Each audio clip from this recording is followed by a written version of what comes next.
Many of you may know that the PIA national presidents serve only one-year terms.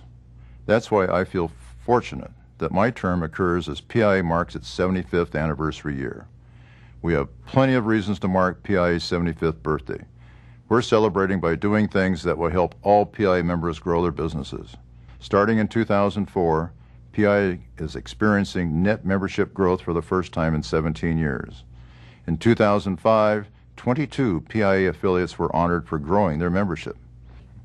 PIA is growing because together we're seeing to it that PIA National, working in partnership with our PIA affiliates, provides each PIA member with what they need to succeed. Advocacy on issues in Congress, at the NAIC, in state legislatures, and importantly, advocacy with our carrier partners. Legal and technical expertise that you can draw on. Products and services that protect your business assets, help you to make more money, and give your agency a competitive edge. Education you need to improve your skills and those of your employees, and the kind of networking that opens up new opportunities. Our staff at PIA National in Alexandria, Virginia is the best. They share our commitment to PIA. Our Executive Vice President, Lynn Brevik, is a great leader who directs their commitment to the benefit of all PIA affiliates in service to all PIA members. That's a blueprint for success, and it's working. But the key partner in PIA's success is you. PIA is an aggressive, activist, solution-oriented organization that is never afraid to speak up and speak out on behalf of our members. I'd like to thank you for being a member of PIA and helping mark our 75th anniversary in the best way possible by helping PIA grow. It's a testament to the strength of any organization to be celebrating its 75th anniversary. It is especially significant that PIA is marking this occasion by engaging in the kind of advocacy that has made PIA the most authoritative voice for independent agents throughout its history.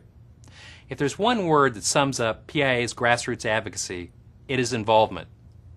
PIA members are fully involved in using all the tools of influence at their disposal to advance legislation that helps professional insurance agents and to try to derail bills that would put agents at a competitive disadvantage. The key to success is maintaining a level of constant contact between PIA members and our elected representatives. This contact occurs on many levels, in Congress, in state capitals across the nation, and before regulatory bodies such as the NAIC and NCOIL. While it's important to visit members of Congress in their Capitol Hill offices, it's equally important to contact them when they're back at home.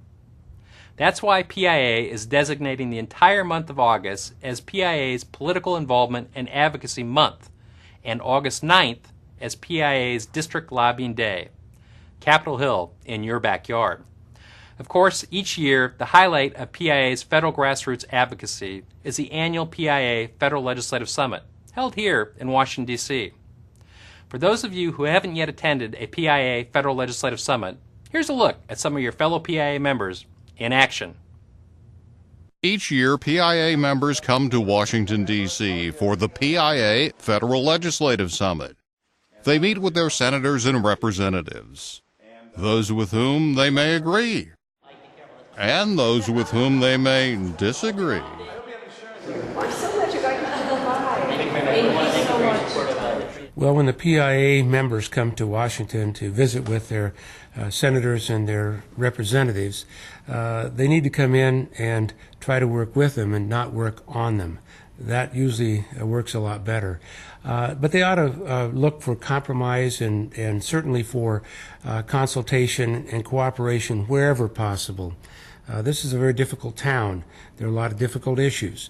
And if we're willing to work together, sometimes that means we make some accommodations to get something done. During the Federal Legislative Summit, PIA members fan out across Capitol Hill for a whirlwind series of meetings with their senators and representatives.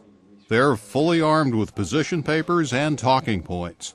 But because of the incredibly fast pace in Congress, there's only a limited amount of time for PIA members to make that all-important connection with their members of Congress. PIA past President Terry Adams shows us how it's done.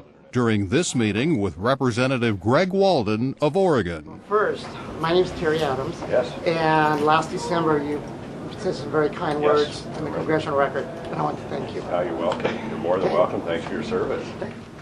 There are some topics that we did want to... Mouse pad. Well, yeah. mouse pad, that's right.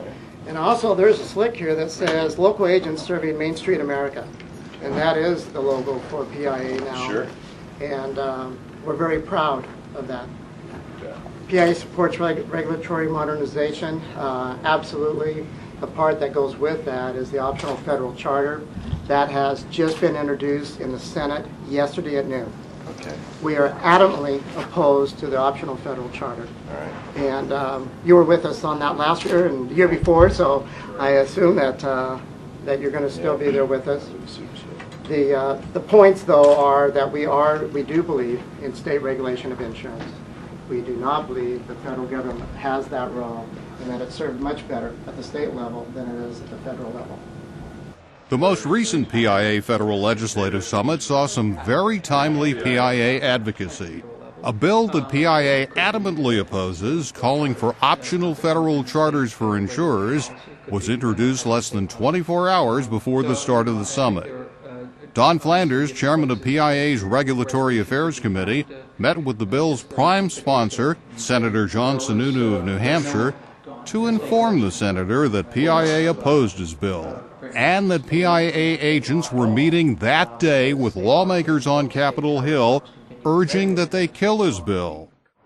At the same moment, the PIA of Louisiana delegation was over on the House side, urging powerful Financial Services Subcommittee Chairman Richard Baker not to support Senator Sununu's bill. They went great. We walked into some of the offices that we've visited before, and I loved our little mouse pads that we gave this year, because as I handed them out, I would say, now this time you won't forget us, because you're going to put this by your computer, and when you have an insurance question, who are you going to call? You're going to call PIA. So I think they were very impressed. They loved the things we were talking about. They were very receptive, and they knew we had more than 150 people on the Hill today. They knew that. So I love that part. I love it. Well, because of the people that you meet, not only from your own state, but for all the other states. The opportunity to meet with them and tell about your problems within the insurance business, and also to talk to the senators and the congressmen. They have the same problems, we have problems. It's just a wonderful type of thing to be able to do that situation with them. Oh, it was wonderful. We got to see our entire delegation. We were fortunate enough to have met with five of our eight and 3 staff members. It was wonderful. They were aware of the issues that we brought forward. It was nice that they took the time to be prepared to have the meetings with us, and really enjoyed the visits with them.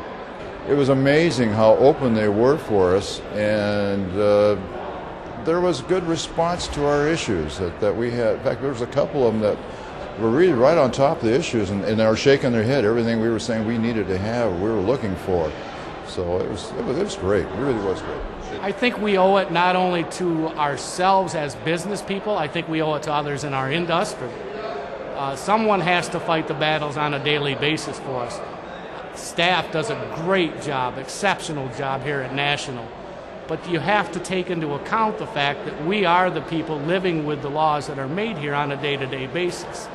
What may be good in Michigan may not be reflective of the same need in Louisiana, as an example. We have to bring that insight to our elected officials. I was very fortunate. I actually wouldn't be a congressman if it wasn't for the Professional Insurance Agents Association. My first experience in reaching out to Washington, to the policymakers, to the lawmakers, was through the PIA. I came up here on a legislative summit.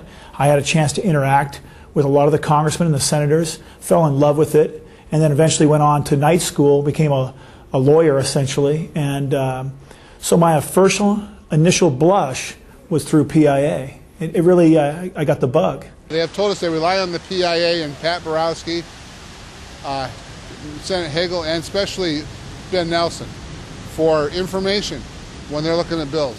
So The PIA has done a lot of good for the state of Nebraska, the national level has, in helping our state senators and congressmen understand what's going on in our industry. The dues that you pay that goes in particular to help PIA provide a legislative front here in Washington, that legislative attack that they're able to bring to Congress cuts through the bureaucracy. And it's money well spent. It really is. And when you have an insurance question, who are you going to call? You're going to call PIA.